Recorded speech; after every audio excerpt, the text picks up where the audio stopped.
এক মিনিটে ছানার জিলিপি করা রেসিপি।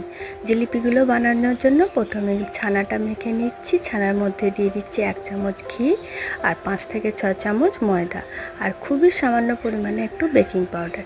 এগুলোকে খুব ভালোভাবে মেখে নেব। আর ওর মধ্যে দিয়ে দেবো 2 থেকে 3 চামচ জল আর দেবো সুজি।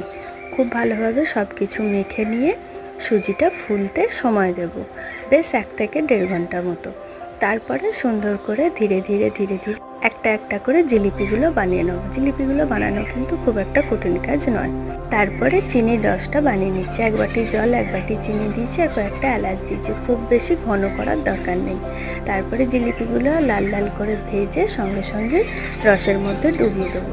সব ভাজা হয়ে গেলে রস সমেত একবার জিলিপিগুলো একবার ফুটিয়ে নেবো।